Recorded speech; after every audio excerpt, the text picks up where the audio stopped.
Part 3 The shelter had become their entire world.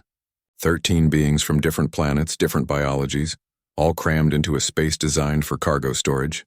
The temperature held steady at -10 degrees Celsius. Cold by human standards, but survivable with the thermal blankets. Taman pretended to sleep during the day. At night, when most crew members drifted into exhausted unconsciousness, he worked. The communications bay was 3 sections away from the shelter. Getting there meant passing through parts of the ship that had no heat at all. Temperatures there dropped to -150 degrees during the storm hours.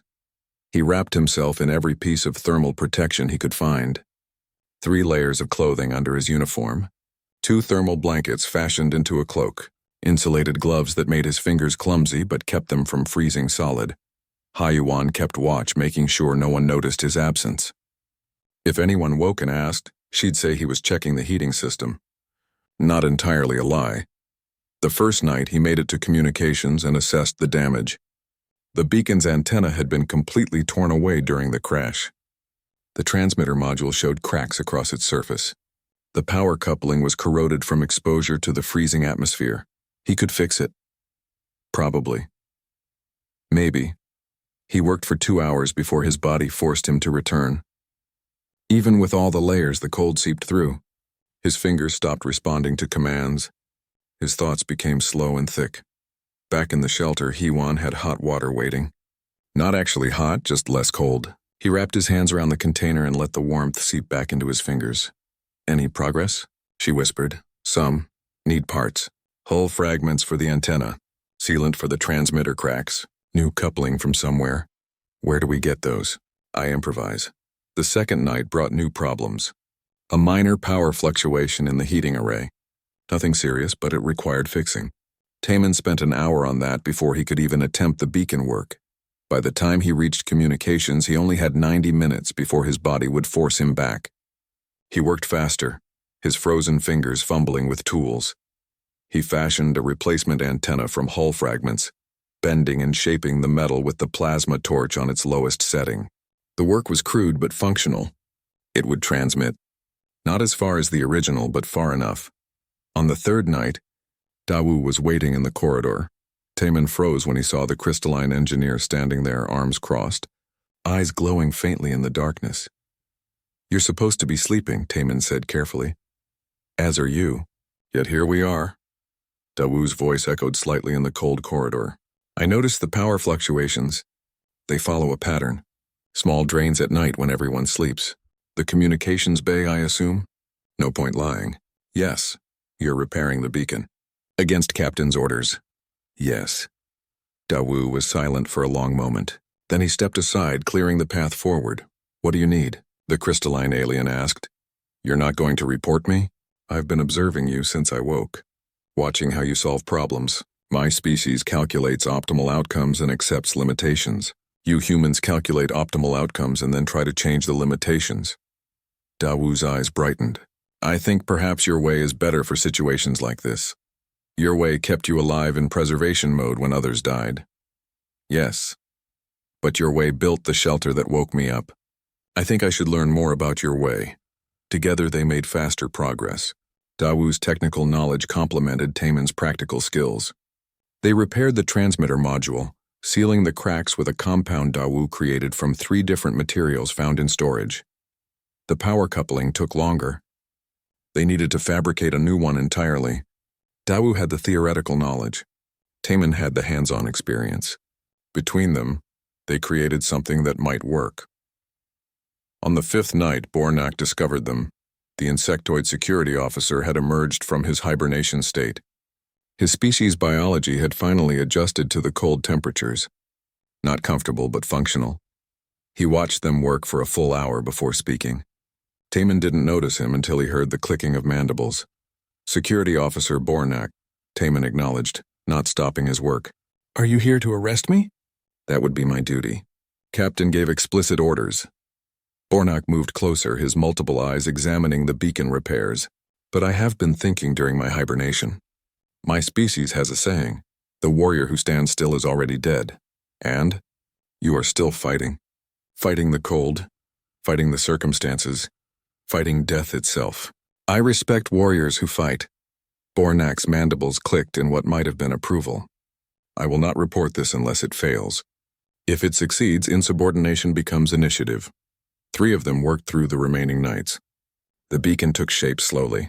Crude, improvised, held together with salvaged parts and determination. But functional. Will it work? Hewan asked during one of their brief warm-up breaks. The signal will be weaker than standard, Dawu calculated. Range reduced by approximately 60%, but it will broadcast on all emergency frequencies. So someone has to be relatively close to hear it. Yes, within 2 or 3 light years. Those aren't good. Odds. Taman took a drink of the lukewarm water. Better than 0. During the day, he pretended nothing was happening. Maintained the heating system. Checked power levels. Interacted normally with the crew. Captain Velthar seemed to suspect nothing, but Minji did. The female human communications officer had been in critical condition since the crash. Hypothermia had damaged her organs. Yewan had done what she could, but without proper medical equipment, it wasn't enough. On the 6th day, Minji's condition worsened. She drifted in and out of consciousness, her breathing shallow and labored. Yewan stayed with her, holding her hand, talking quietly. Taman visited when he could, though there was nothing he could do. The beacon, Minji whispered during one lucid moment. You're fixing it, aren't you? Taman glanced at Haiwan, who shrugged slightly. Yes, he admitted. Good. Don't stop. Her voice was barely audible. Don't let them make you stop. Humans don't wait to die. We fight. She died 2 hours later. Ewan cried silently, her tears freezing on her cheeks before she could wipe them away. 3 humans had been on this ship. Now only 2 remained. The repairs took 7 nights total. On the 7th night, Taman connected the final wire and stepped back. The beacon sat before him, ugly and improvised but complete. Testing will require significant power, Dawu warned. The heating system will notice. I know, but we have to test it. No point having a beacon that doesn't work. When? Ewan asked. Taman checked his calculations. The power cells had 8 days of charge when they'd started rationing. 7 days had passed. They had maybe 36 hours left. Less if the storm intensified again. Now. We test it now. They activated the beacon at 3 in the morning. Ship time. The test sequence lasted only 30 seconds, but those 30 seconds drew enough power to dim the heating array noticeably.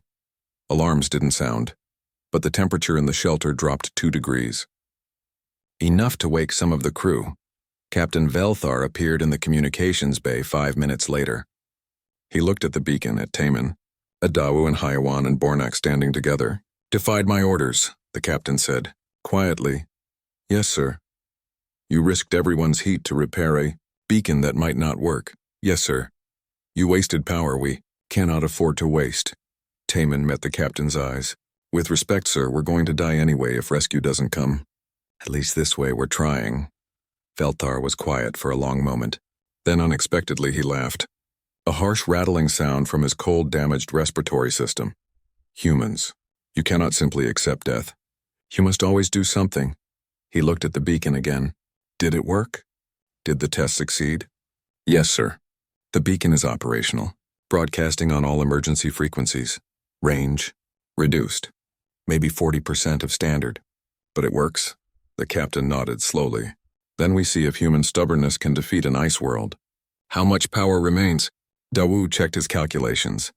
40 hours. Maybe 45 if we reduce heat output. Reduce it? Not much, just enough. Velthar looked at each of them in turn.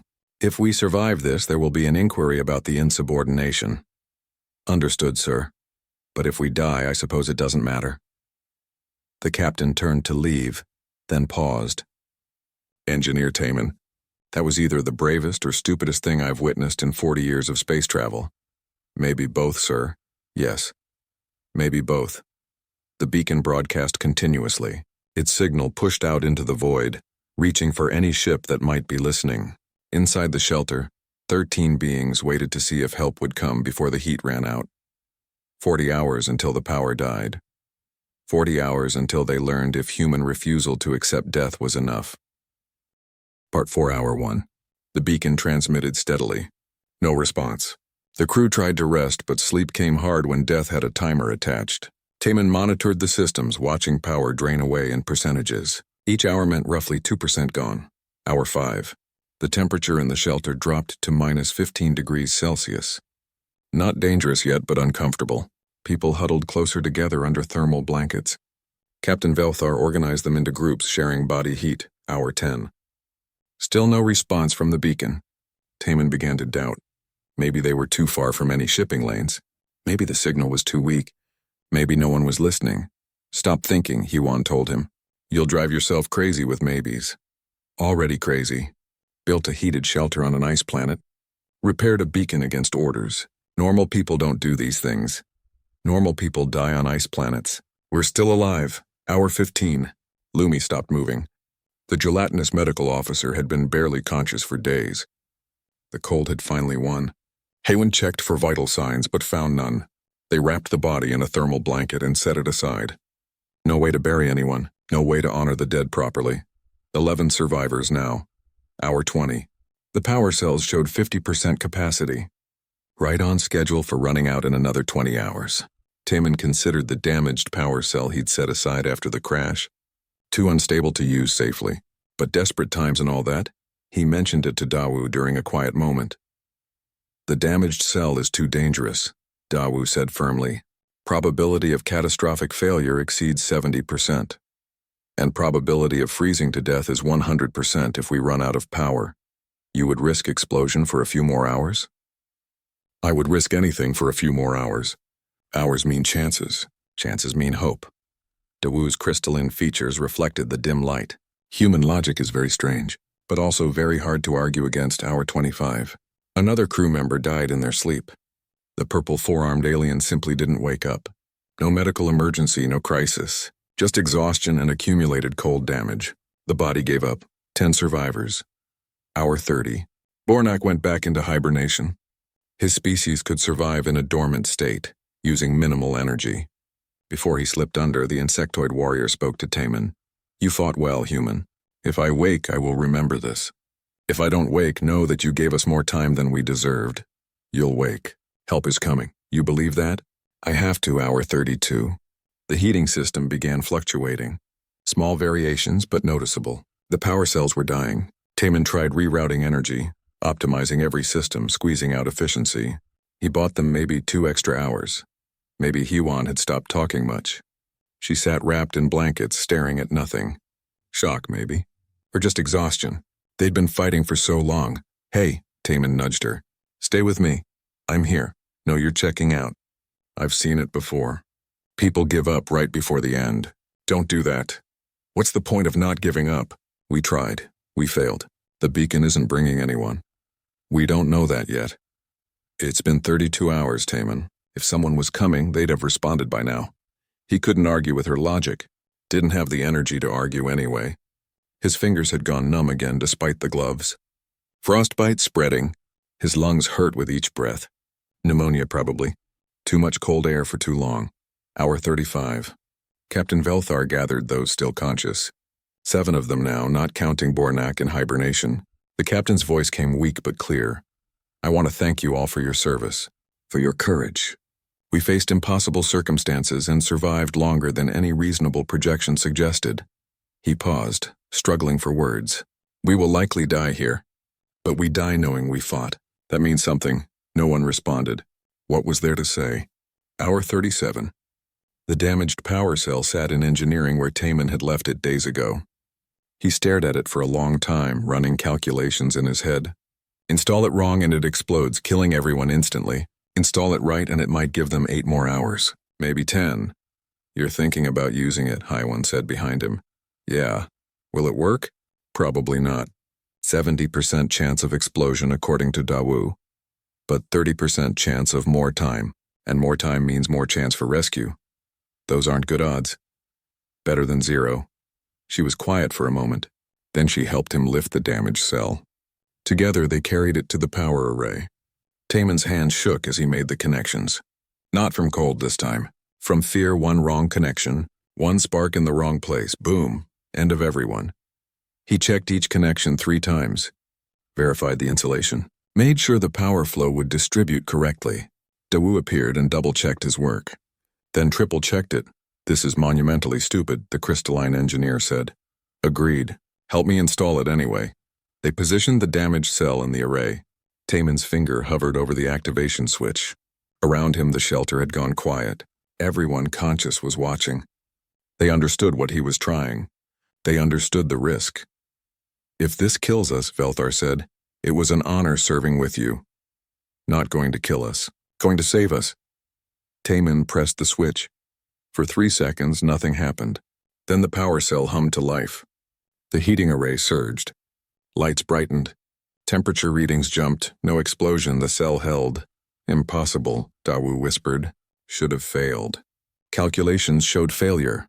Calculations don't account for luck, Taman said, though his legs felt weak with relief.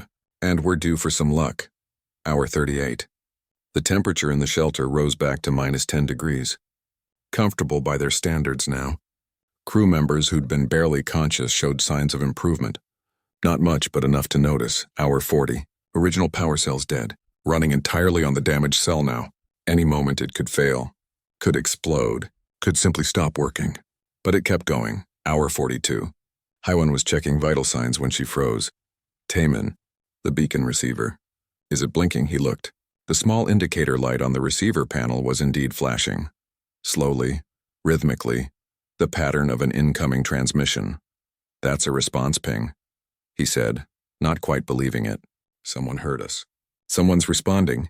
He activated the receiver. Static filled the speaker. Then a voice. Distorted by distance and interference, but understandable. Unidentified distress beacon, this is Galactic Union Patrol Vessel Harmony. We have received your signal.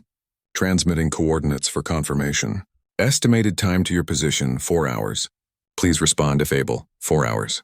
They had power for maybe 8 more hours. Maybe less. 4 hours to rescue was close. So close.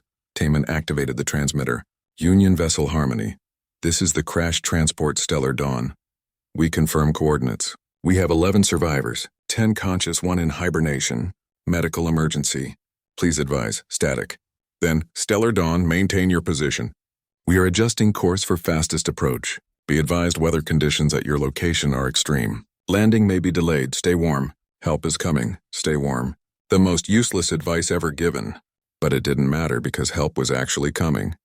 4 hours away. Real, actual rescue. Taman turned to face the others. Hywan was crying, silent tears running down her face. Dawu's entire crystalline body glowed brighter than before. Velthar was trying to speak but couldn't find words. We're going to make it, Taman said. Simple statement of fact. We actually did it, hour 43. The damaged power cell fluctuated. Brief power drop, then stabilized. Taman monitored it obsessively. Just need 3 more hours. Just hold together 3 more hours. Hour 44, another crew member died. One of the crystalline species whose name Taman had never learned. They'd held on this long but couldn't make the final distance. 10 survivors now, so close to rescue but not quite close enough. Hour 45. The power cell fluctuated again. Longer this time. Temperature dropped 5 degrees before stabilizing. The cell was dying. Slowly but inevitably dying. How long? Velthar asked. 2 hours. Maybe 3 if we're lucky. And rescue arrives in? Taman checked the chronometer. 2 hours, 15 minutes. We need to extend the cell. Anything you can do? I've done everything I can. It's just holding together through hope at this point. Then we hope very hard. Hour 46. The cell stabilized. Temperature held. Taman didn't trust it. Components under this much stress didn't just stabilize. They failed. But maybe, just this once, luck would hold. Hour 47. Everyone still conscious was awake now. Waiting. Watching. Counting down minutes. The cold forgotten. The exhaustion forgotten. Rescue was coming. Just had to survive a little longer. The longest hour of Taman's life passed 1 second at a time. Every fluctuation in the power cell made his heart stop. Every small sound could be the beginning of failure, but the cell kept working. Kept providing heat. Kept them alive. Hour 48. External sensors detected the landing shuttle. The Harmony had arrived early, pushing their engines to maximum. Within minutes, rescue teams in extreme cold gear were forcing open the airlock doors. Light flooded the shelter. Real light. Not the dim emergency lighting they'd lived with for days. Warm air rushed in. Medics in environmental suits rushed to each survivor. Taman felt hands lifting him onto a stretcher. Heard voices asking questions. Couldn't process any of it. Part 5 white ceiling, soft lighting, warmth, real warmth, not the barely surviving cold of the shelter. Taman opened his eyes slowly, his vision taking time to focus. Medical bay? Union standard design. He recognized it from training years ago. A monitor beside the bed showed vital signs. Heart rate stable. Blood oxygen good. Temperature normal. Temperature normal. That phrase meant more than it should. You're awake, a voice to his left. Dr. Scylla, according to the name badge. A species he didn't recognize with blue-scaled skin and large eyes. You've been unconscious for 3 days, 3 days. Felt like 3 minutes. Felt like 3 years, the others? Taman's voice came out rough and painful, his throat raw from breathing cold air for too long. 10 survivors recovered. All stable now. You were the worst condition. Severe frostbite, pneumonia, exhaustion, malnutrition. The medical team wasn't sure you'd make it. Dr. Scylla checked the monitors. But you humans are remarkably stubborn about staying alive. We get that a lot. The doctor left to report his consciousness to someone. Taman tried to sit up, but his body disagreed with that plan. Everything hurt. He looked at his hands. Bandages covered all his fingers. 3 fingers on his left hand ended sooner than they should. Gone. Lost to frostbite. Small price for survival, but still a price. Haiwan appeared an hour later. She looked better than he did. Color in her face. Moving without difficulty. No visible missing parts. You look terrible, she said, sitting in the chair beside his bed. You look great. Liar. I look like I fought an ice planet and barely won. She reached out and took his bandaged hand carefully. They had to amputate. I'm sorry. 3 fingers for 10 lives. Fair trade. The doctors say you'll recover, mostly. Lung damage is permanent but manageable. The frostbite will heal except where they amputated. You'll need physical therapy for several months. But I'll live. Yes, you'll live. They sat in silence for a while. No words necessary. They'd survived together, fought together. That created bonds that didn't need constant reinforcement. The story got out, Haiwan said eventually, about what you did. What we did? It's spreading through the Galactic Union. The human who built a heated shelter on an ice world, who refused to accept death, who saved 10 alien lives through engineering and stubbornness. Wonderful. I hate attention. Too bad. You're famous now. Multiple species want to study your methods.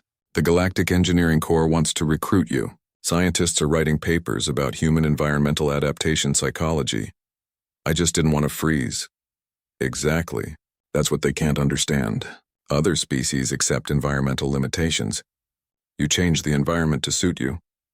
Over the next 2 weeks, Taman recovered slowly. Physical therapy taught him to work with 7 fingers instead of 10. The lung damage meant he got tired more easily, needed more rest. But he was alive and improving.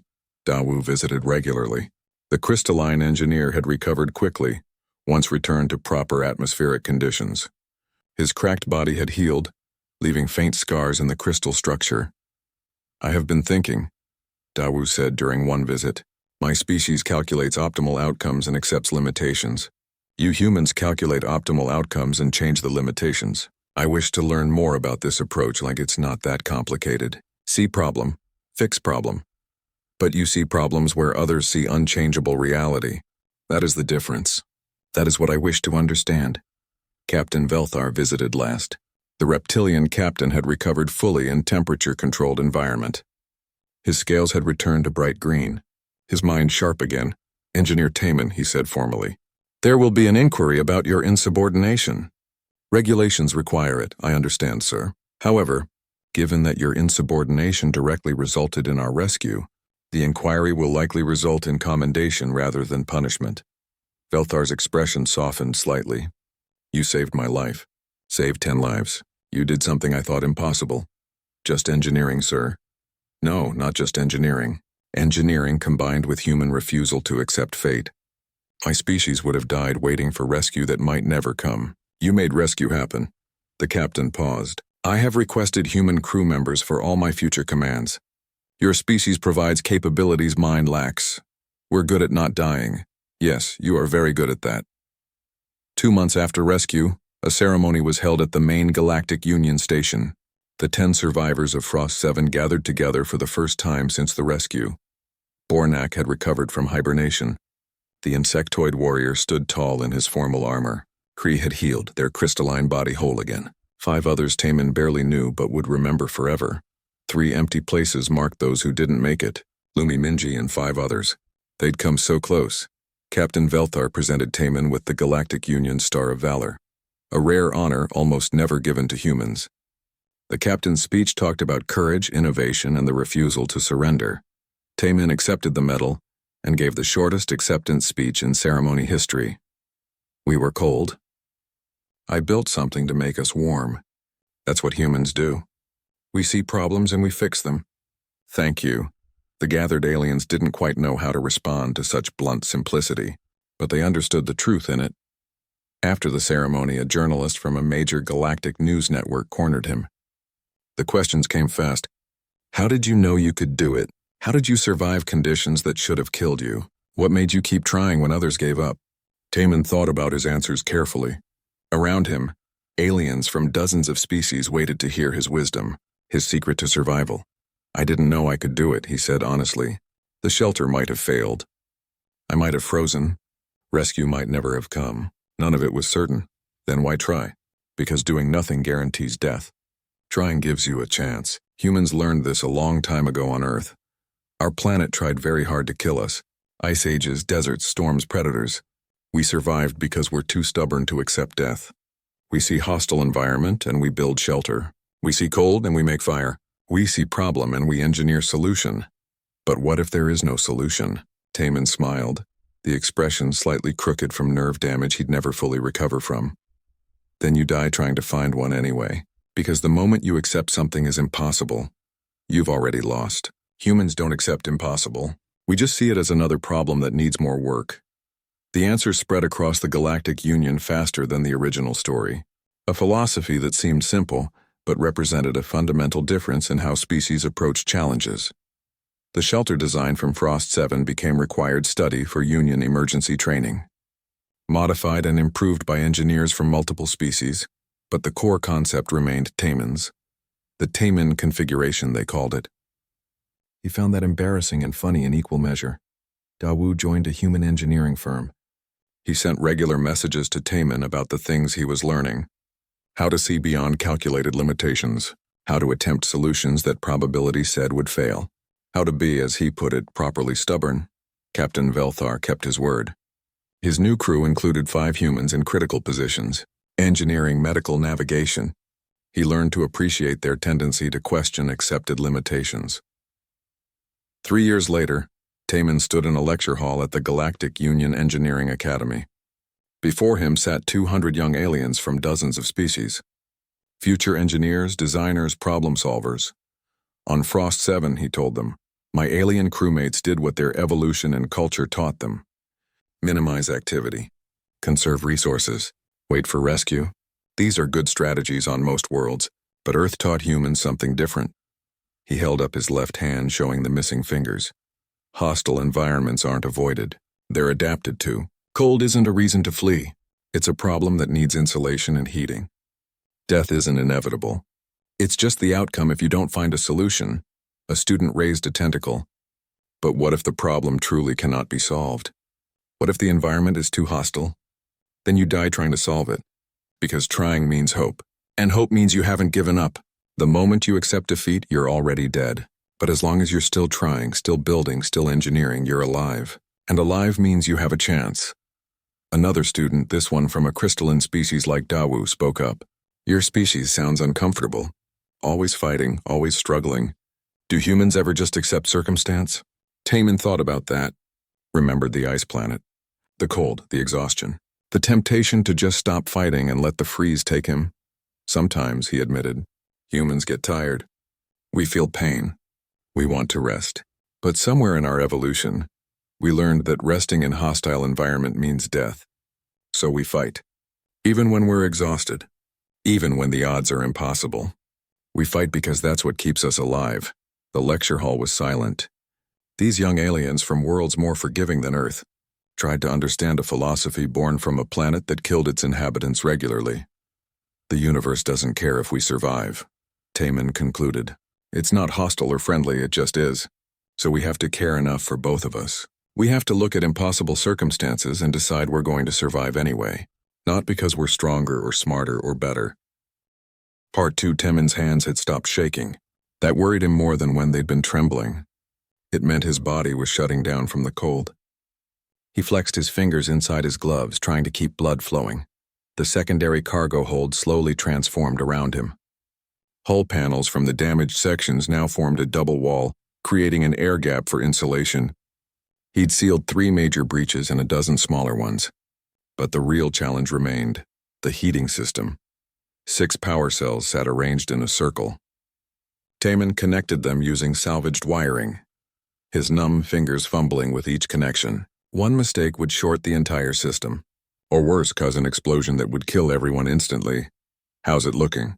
HFY appeared in the doorway, frost covering her eyebrows and cheeks. "Ask me in 20 minutes. He didn't look up from his work. "It's been 9 hours. "People are dying, Timon." "I know," he knew exactly. 2 more since he'd started working. That made 8 total. 15 survivors left out of 23. The cold was winning. HFY moved closer, watching him connect the final power cell. "What happens if this doesn't work?" "Then we die in about 3 hours instead of right now." "Small improvement." He twisted 2 wires together, securing them with tape. "But it will work." "You sound confident." "I am confident.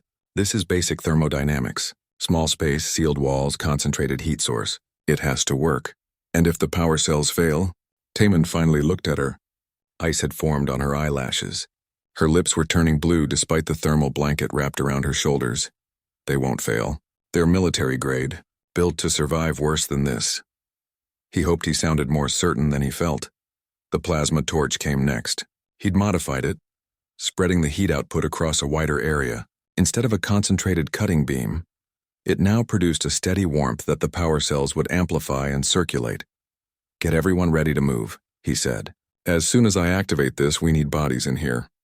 Their heat will help raise the temperature faster." HFY nodded and disappeared back toward the main crew area. Timon made his final checks. Power cells connected properly. Heating array positioned correctly. Ventilation system cobbled together from life support components. Air circulation to prevent carbon dioxide buildup. Airlock entry with double doors to minimize heat loss. His breath came out in thick clouds. The temperature in the cargo hold read -160 degrees Celsius. Outside, the storm had hit. Wind screamed so loudly he could hear it through the sealed walls. He positioned his frozen finger over the activation switch. "Please work," he whispered, then pressed it. Nothing happened for 3 seconds, long enough for panic to start building in his chest. Then the power cells hummed to life. The heating array began to glow. Warmth, actual warmth, radiated outward. The temperature gauge started climbing. -160, -150, -140. "It works," Timon said to the empty room. Then louder, "It works!" HFY must have been waiting just outside. She appeared immediately with Velthar leaning heavily against her. The captain could barely walk. His reptilian features had gone completely gray, his eyes unfocused. Inside, Timon helped them through the airlock. "Slowly, don't rush. We need to keep the doors closed as much as possible." More crew members followed. Bornak carried Lumi, the gelatinous medical officer. Kree floated in, their crystalline body cracked in several places from the temperature stress. A purple 4-armed alien limped through. Others Timon recognized but whose names he'd never learned. 15 people.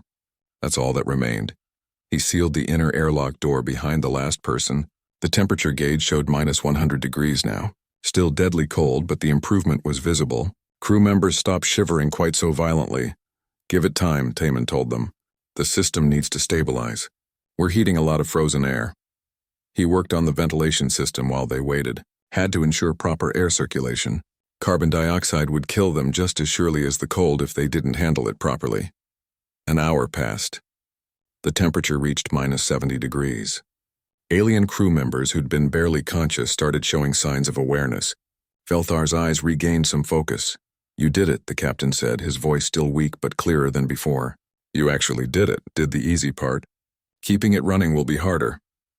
Timon checked the power cell readings. They were draining faster than he'd calculated. "We have maybe 4 days of heat. Less if the storm doesn't break."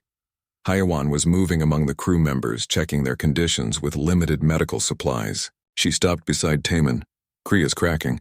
Their species can handle cold, but not the atmospheric pressure at these temperatures. And Bornak went into some kind of hibernation state. Can you help them? With what? I have bandages and pain medication. I'm a xenobiologist, not a doctor. She sounded frustrated, helpless. Taman understood the feeling. He was an engineer, not a miracle worker. But everyone looked at him like he could solve everything. The temperature continued climbing. -50, -40, -30. At -20 degrees Celsius, the crew area almost felt warm by comparison. Thermal blankets distributed among everyone made it bearable. Some aliens even fell asleep, their bodies finally relaxing after hours of fighting the cold. Taman didn't sleep. He monitored the systems, making tiny adjustments, fixing small problems before they became big ones. His engineering training had taught him that maintenance mattered more than construction. During hour 15, Dawu woke up. The crystalline engineer had been unconscious since the crash, his body locked in some kind of preservation state. Now his eyes opened, glowing faintly blue in the dim light. "Where am I?" His voice sounded like wind chimes. "Alive," Taman answered. "That's the important part." He explained what had happened while Dawu slowly sat up. The crash, the cold, the deaths, the shelter. Dawu listened without interrupting, his crystalline features unreadable. "You built this, while everyone else was dying?" Dawu asked finally. "Someone had to. My species would have waited, conserved energy, hoped for rescue." Dawu stood slowly, examining the heating array. "This shouldn't work. The power cells aren't designed for sustained heating. The plasma torch modification is inefficient. The insulation is inadequate. And yet it works." Dawu made a sound like tinkling glass. Laughter, maybe. "Yes, it works. Humans are strange. You see a problem that cannot be solved and solve it anyway. The problem can be solved. I just solved it. You misunderstand. On my world, this problem would be classified as unsolvable. We would input the variables: extreme cold, limited resources, hostile environment, mixed species with different survival requirements. The computer would calculate probability of success as 0.03%. We would not attempt it." Taman checked a connection that looked loose. "What would you do instead?" "Wait for rescue. Minimize energy expenditure. Accept that some would die, but hope the majority survives until help arrives. And if help doesn't come, then we die. But we die having made the logical choice based on available data." Taman straightened up, facing the crystalline alien. "My species stopped following logic about 50,000 years ago. We looked at logic and decided we didn't like it. So we invented engineering." Dawu's eyes brightened. "I think I would like to learn more about human engineering. May I help?" Can you help? "I am an engineer. Not as creative as you, perhaps. But I understand systems and efficiency. Together we might extend these power cells from 4 days to 6, maybe 7. They worked through the next several hours, Dawu's systematic knowledge complementing Taman's practical experience.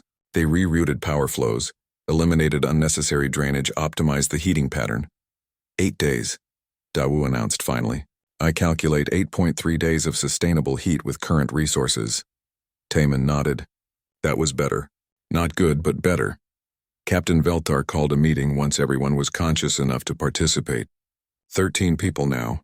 They'd lost 2 more during the temperature stabilization. Bodies couldn't recover from extreme hypothermia even after warming up. "Situation assessment," Velthar began. His command presence was returning with his body temperature. "We are alive. We have heat. We have 8 days of power. What are our options?" "Wait for rescue," suggested the purple 4-armed alien. "Send distress signal. Hope someone comes." "The distress beacon is damaged," Taman said. "I checked it. Antenna sheared off in the crash. Transmitter module cracked. It might be repairable, but it would take time and energy." "How much time?" 3 days of work. Maybe 4. And significant power usage for testing. Velthar considered this. "So we choose. Use power to attempt beacon repair, risking our heating system. Or conserve power, maintain heat, hope automated rescue protocols find us." "There's no good choice," Haiwan said quietly. "There never is." The captain looked at each crew member in turn. "We vote, democracy in crisis. Who votes to conserve power and wait?" 8 hands raised. The majority. Aliens who'd barely survived the cold, terrified of losing heat again. "Who votes to attempt beacon repair?" 5 hands. including Taman and Huon. Dawu voted to repair. 2 others as well. Conservation wins. Velthar made it official. We maintain heat, minimize activity, wait for rescue. Engineer Taman, the beacon repair is forbidden. We cannot risk our only source of warmth. Part 1. The ship shook violently as alarms screamed through every corridor. Taman grabbed onto the engineering console while the floor tilted beneath his feet. Metal groaned and twisted around him. The lights flickered once, twice, then went dark. Emergency lighting kicked in, painting everything in red. Brace for impact, someone shouted over the communication system. The impact came hard. Taman's head slammed against something solid. Pain exploded behind his eyes. Then everything went silent except for the hissing of escaping air and the crackling of broken electronics. He opened his eyes slowly. Blood dripped from a cut on his forehead. His left arm hurt badly, but nothing felt broken. Around him, the engineering bay looked like a tornado had hit it. Equipment lay scattered across the floor. Exposed wires sparked and died. Taman pulled himself up using the console. The temperature reading caught his eye immediately. Outside temperature, minus 173 degrees Celsius. Inside temperature, already dropping past 0. No, he muttered, checking the heating system status. Everything showed red. Offline. Damaged beyond quick repair. He stumbled toward the corridor. The ship's layout came back to him through the fog of concussion. Main crew area, 2 sections forward. He needed to find survivors. The corridor was worse than engineering. A massive tear in the hull let in pale blue light from outside. Through the gap, Taman could see an endless plain of ice stretching to the horizon.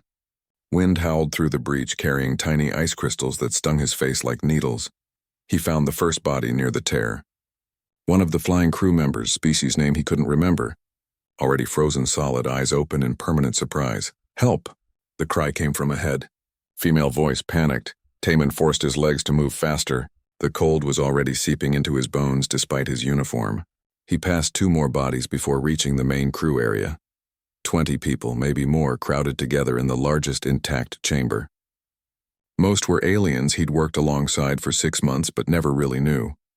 Different species, different worlds, all equally terrified. Captain Velthar sat against a wall, his reptilian features already showing the effects of cold. His species came from a desert planet where temperatures never dropped below 40 degrees. His scales had turned from bright green to dull gray. Engineer Taman, the captain's voice came out slow and thick. Status report. Hull breached in at least 4 locations. Main power offline. Life support failing. Heating systems completely dead. Taman delivered the news quickly. No point softening it. A crystalline being near the back made a sound like breaking glass. Others simply stared. Outside temperature? Velthar asked. Minus 173 and dropping. There's a storm coming in, someone sobbed. Taman couldn't tell who. Huon pushed through the crowd. The other human on board looked shaken but unhurt. She'd been in the medical bay during the crash, strapped into a safety harness. Taman, your head. She reached toward his wound. He waved her off. Later, how many injured? 12 serious. 5 critical. 3 dead that I've confirmed. She paused. Make that 5 dead. We lost 2 more while you were gone. The reality settled over the group like the cold itself. Silent. Heavy. Inescapable. Taman's mind raced through possibilities. The emergency beacon would broadcast automatically if it survived the crash. But even if it worked, rescue could take days or weeks. They had hours, maybe less. We need heat, stated Bornak, the insectoid security officer. His multiple eyes tracked Taman with insect precision. Without heat, we die. Very observant, someone muttered. The cargo bay, Taman said suddenly. Everyone turned to look at him. There are power cells in the cargo bay. Intact ones if we're lucky, and the plasma torch in engineering still has charge. And what exactly do you propose? Velthar asked. His words came even slower now. The cold was shutting down his brain function. I build us a shelter. Smaller space, better insulation. Use the power cells to generate heat. Seal it properly so we don't lose what warmth we make. A purple alien with 4 arms shook its head. Impossible. Takes days to construct such things. We have hours. Then I work fast. You're human, said Kree, the navigator. Their crystalline body refracted the emergency lights into rainbow patterns. Your species tolerates cold better than most, but not this. You'll die trying. Maybe, Taman admitted. But doing nothing guarantees we all die. At least my way gives us a chance. Velthar studied him for a long moment. The captain's usually sharp mind struggled against the cold-induced fog. Finally, he nodded once. Do it. Take whatever you need. Anyone who can help will help. Huan stepped beside Taman immediately. Tell me what you need. Can you move? He asked the group. Most nodded weakly. Good, start gathering thermal blankets from everywhere. Medical bay, crew quarters, storage. Bring them here. Stay together for warmth. He turned to Bornak. You're strong.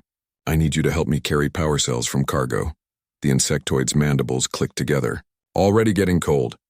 Don't know how long I can function. Then we work now before it gets worse. Taman didn't wait for more discussion.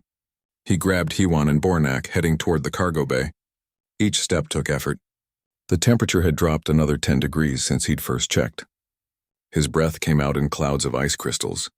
The cargo bay door refused to open at first. Frozen shut. Taman kicked it 3 times before it gave way with a groan of protesting metal. Inside, the scene looked better than expected. Most cargo had been secured properly before the crash. The power cells sat in their protective cases, lights still showing green. Functional, 8 of them. These, Taman pointed. We take 6. Leave 2 as backup. Each cell weighed about 20 kilograms. Under normal circumstances, easy to carry. But the cold made everything harder. Taman's fingers felt thick and clumsy. Bornak moved like he was underwater, his usual speed gone. They made 3 trips, carrying 2 cells each time. By the 3rd trip, Taman couldn't feel his feet. His face hurt from the cold. Ice had formed in his eyebrows and the stubble on his chin. Back in engineering, he assessed his tools. The plasma torch still worked. Good. Insulation foam in the storage locker. Even better.